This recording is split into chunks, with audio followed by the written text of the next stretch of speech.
கோவில்பட்டி அருகே ஆலய பூசாரியை கடத்திச் சென்ற மர்ம நபர்களை போலீசார் தேடி வருகின்றனர்.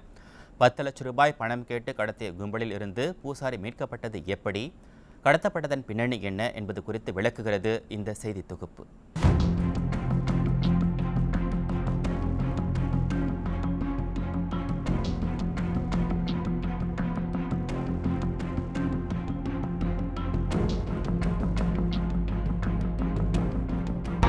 தூத்துக்குடி மாவட்டம் கோவில்பட்டி அருகே பாண்டவர்மங்கலம் தென்றல் நகரில் சாயிலிங்கா ஆலயம் உள்ளது. இந்த ஆலயத்தின் பூசாரியாக இருப்பவர் ராமநாதபுரம் மாவட்டம் கமுதி அருகே உள்ள இளஞ்செம்பூரைச் சேர்ந்த உமையலிங்கம். மனைவி மணிஷாவுடன் கோவில்பட்டியில் வசித்து வருகிறார். பிப்ரவரி 4ஆம் தேதி இரவு ஆலயத்தில் பூஜைகள் முடித்துவிட்டு உமையலிங்கமும் அவரது நண்பர் கோமதிராஜுவும் மோட்டார் சைக்கிளில் வந்து கொண்டிருந்துள்ளனர்.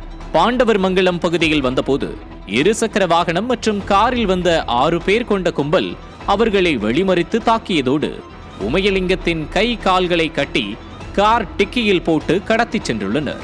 இது குறித்து கோமதிராஜ் அளித்த தகவலை தொடர்ந்து மணிஷா கோவில்பட்டி மேற்கு காவல் நிலையத்தில் தனது கணவர் கடத்தப்பட்டு விட்டது குறித்து புகார் அளித்துள்ளார். இது தொடர்பாக தனிப்படை அமைத்து தேடுதல் வேட்டையில் ஈடுபட்டவர்கள் சிசிடிவி காட்சியை கொண்டும் காரின் எண்ணை கொண்டும் தேடியதில் பூசாரியை கடத்திச் சென்ற கார் சாத்தூர் அருகே நிற்பது தெரிய வந்தது. இதனிடையே மணிஷாவிற்கு போன் செய்த கடத்தல் நபர்கள் 10 லட்சம் ரூபாய் தந்தால்தான் உமையலிங்கத்தை விடுவிப்பதாக மிரட்டியுள்ளனர். போலீசாரிடம் மணிஷா அதனை தெரிவித்த நிலையில் அவர்கள் அறிவுறுத்தல் படி செல்போனில் மர்ம நபர்களை தொடர்பு கொண்ட மணிஷா பணம் தருவதாக கூறியதும் ராஜபாளையத்திற்கு வரும்படி அவர்களை அழைத்துள்ளனர். இதனையடுத்து மணிஷாவும் கோமதிராஜுவும் ராஜபாளையம் சென்றனர். அங்கு கார் வந்து நின்றதும் ஏற்கனவே மறைந்திருந்த மஃப்டி போலீசார் காரை சுற்றி வளைக்க முயன்றனர்.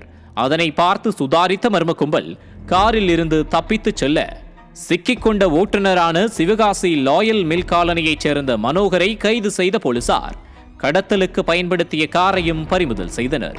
தொடர்ந்து காரில் இருந்த பூசாரி உமையலிங்கத்தை மீட்டு சிகிச்சைக்காக கோவில்பட்டி அரசு மருத்துவமனையில் அனுமதித்தனர்.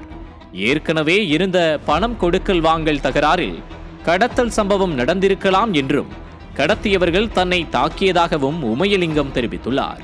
கொடுக்கல் பணம் வாங்கின வகையில் ஏற்கனவே பிரச்சனை அவங்க அந்த டீம் ஏற்கனவே பண்ணிக்கிருந்தாங்க. என்கிட்ட முதல்ல செண்பகத்தோப்பு மலையில் எனக்கு கையை கட்டி வச்சுட்டாங்க. நைட்டு ஒரு 7 மணி நேரம். பகலில் நம்ம ராஜபாளையம் ராஜூஸ் காலேஜுக்கு பின்னாடி ஒரு கிணத்து பக்கத்தில் ஒரு தோட்டத்தில் வச்சு கொடுமைப்படுத்தினாங்கண்ணே. நெஞ்சில் மிதித்து கால்களில் இது பண்ணி எல்லாமே ரொம்ப கொடுமைகள் நிறைய பண்ணாங்க. உமையலிங்கம் தகவலின் பேரில் கடத்தலுக்கு காரணமானவர்கள், கடத்திய கூலிப்படையினர் ஆகியோரை போலீசார் தேடி வருகின்றனர்.